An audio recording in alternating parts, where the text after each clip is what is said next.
po ay marunong mag-English, baka mas marunong pa ako sa kanya mag-English. Ito po, ang opening remarks ko sa ating Senior Deputy Speaker, sa ating Deputy Speaker, sa aking mga co-chairs, ladies and gentlemen, colleagues, at mga kababayan. Today marks a significant development in our ongoing inquiry. Gusto ko yung abogado natin na nang-insulto dito sa isang member natin dito, makinig na mabuti at i-correct niya ang English ko kung kinakailangan. For the first time, former President Rodrigo Duterte will appear before this committee to answer questions posed by his members. I would like to begin by thanking him for his presence. Thank you, Mr. President, for coming here. Rest assured po that Congress recognizes your role as our former president, and we will extend to you the respect that the position deserves. Maraming salamat po. Respect, Mr. Chairman. However, my friends, colleagues, let me draw a clear line here. While we should be respectful, we cannot be differential. Mga kababayan, watching today with us, it is important to stress that respect and deference are two different things. It is vital that we, as representatives of the people, remember that distinction, because our ultimate allegiance is not to any one individual, no matter how high their office. We answer to a power greater than any president. We answer to the Filipino people and to God. As scripture reminds us in Romans 10:3, and I quote, "Since they did not know the righteousness of God and sought to establish their own, they did not submit to God's righteousness." Our fidelity belongs to the Lord alone. Our mission is to seek the truth, and we shall not be swayed from that path.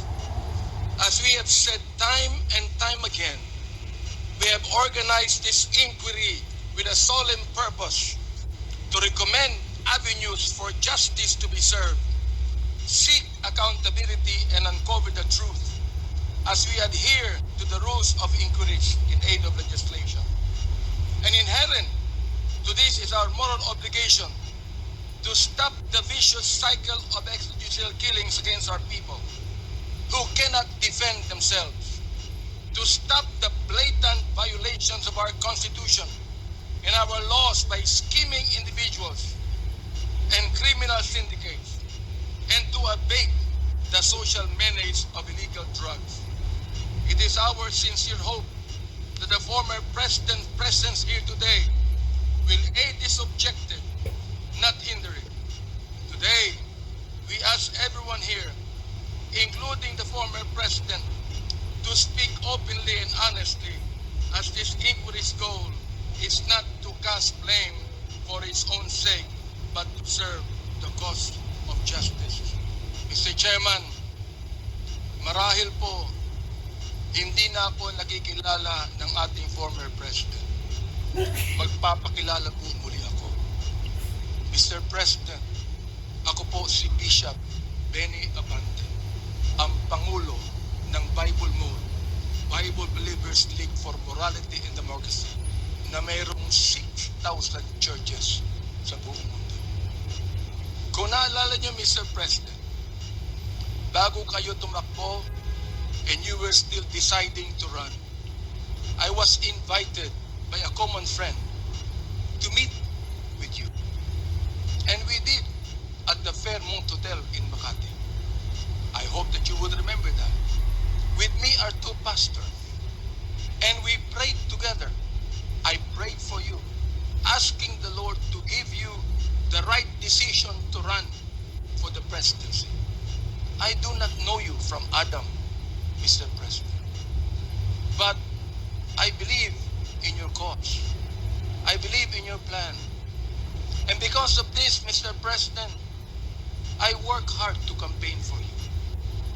Many of the pastors of the Baptist community voted for you. Gusto ko pong marinig ito ng mga DDS trolls at DDS vloggers na tumitira sa amin at sinisira ang aking reputasyon. Gusto kong sabihin sa kanila, ilang boto ba ang ibinigay nyo kay former President? Ako po, Mr. President, libu-libong boto ang binigay namin sa inyo. Nagpasalamat pa kayo sa akin? Hindi. Nilapitan niyo po ba ako? Hindi.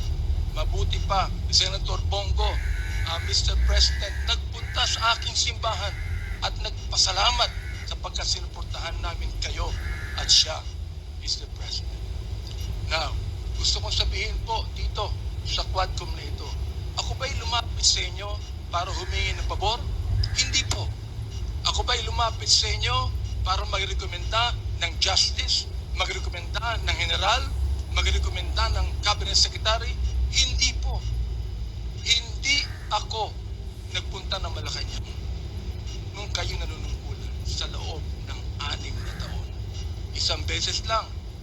Ako po ay nagsabi kay Senator Bongo, kung maaari na makapag-usap po tayo. Pumayag po siya. At nag-usap po tayo, if you would remember that, Mr. President. Nag-usap tayo confidentially. Ano pong ginawa ko? Binuksan ko po ang Biblia. Ipinakita ko sa inyo na walang ibang tagapagligtas kundi ang Panginoong Kristo. Ipinakita ko sa inyo ang maaaring magbago ng buhay natin, walang iba kundi ang ating Panginoon. Sinabi ko sa inyo ang nakalagay sa John 3:16, for God so loved the world that He gave His only begotten Son, that whosoever believeth in Him should not perish but have everlasting life. Pinantayan ko ang inyong panunungkulan. Nakita ko na maganda ang plano niyo. Nakita ko po, Mr. Chair, na ayaw ng Pangulo na itong bansang Pilipinas mahulog sa kamay ng mga drug lords at drug traffickers. Maraming salamat po sa inyo. Nagsimula kayo ng war on drugs. Kami mga kapastoran, bilib po sa inyo, sa inyong ginawa. Sabi nyo, 6 months lang, kaya nyo tapusin ang war on drugs na ito. Inabot po kayo ng 6 na taon. Hanggang ngayon, meron po tayong war on drugs. Hindi po namin nakalain, Mr. President, na sa war on drugs na yan, mamamatay ang more than 30,000, Mr. President. Hindi ko akalain na more than 7,000 na mga drug pushers ang mamamatay sa kamay ng mga kapulisan at sa kamay ng mga riding in tandem. At sinabi po ng ating ibang kapulisan, at gusto kong sabihin, hindi po lahat ng kapulisan, sapagkat ang karamihan po ng ating kapulisan mga mabuting tao at nais protektahan ang bansang ito. Pero ang ilang mga pulis pumatay po. At dito nag-testify ang ilan na mayroong reward system na inyong itinanggi nung kayo ay nag-testify under oath doon sa Senado. Ngayon po, bilang bishop po ng Bible Move, hindi ko akalain na kinakailangan pumatay tayo ng more than 30,000 people para masugpo po ang drug sa atin. Aba, Mr. Chair, talo pa natin ang Mexico. Sapagkat ng Mexico, nakita ko wala pa 10,000 namatay. Talo pa natin ng Colombia. Naging killing fields po ang Pilipinas nung panahon ninyo, nung kayo nanunungkulan. Naniniwala po kami na dapat hindi manatili ang drugs dito sa ating lipunan. Subalit, hindi po ako naniniwala na dapat tayong pumatay ng more than 30,000 people. Dahilan dito, pinatay si Kian Alejandro. Ano ang kasalanan niya? Pinatay ang isang 3-year-old na bata na nahagip ng stray bullet dahilan pumatay sa isang drug pusher. Pinatay ang 9-year-old na bata doon sa Caloocan, Mr. President, Mr. Chair. Ang kanyang bala ay nandun pa sa kanyang katawan nung siya'y nilibing. Subalit anong sabi ng funeral service? Siya po'y namatay dahil sa pneumonia. Pinatay po ang isang driver ng tricycle driver sapagkat sinakay niya ang isang drug pusher. Yung drug pusher pinatay Pero yung driver ng tricycle, pinatay din, Mr. President. Hindi niyo po alam to. Hindi niyo po alam to. Ngayon, meron pong isa, dahil sa tokhang, kumatok sa isang pintuan, hinanap ang isang taong nagngangalambilo na isang drug pusher. Hindi nakita. Pinatay yung pinagtanungan. Yung pilo, buhay pa, Mr. President, Mr. Chair. At naglalago pa, palagay ko, ng drugs na yun. Hindi ko po maintindihan to. Hindi ko po maunawaan kung bakit ganon. Samantalang sinuportahan kayo ng maraming pastor ng Baptist community. Ang ilang mga kapastoran po nandito. Mga pastor namin nanonood ngayon at pinapakinggan ang aking tinig, si Chair. Ako po ay binabash araw-araw ng mga bashers ng DDS troll, ng DDS vloggers.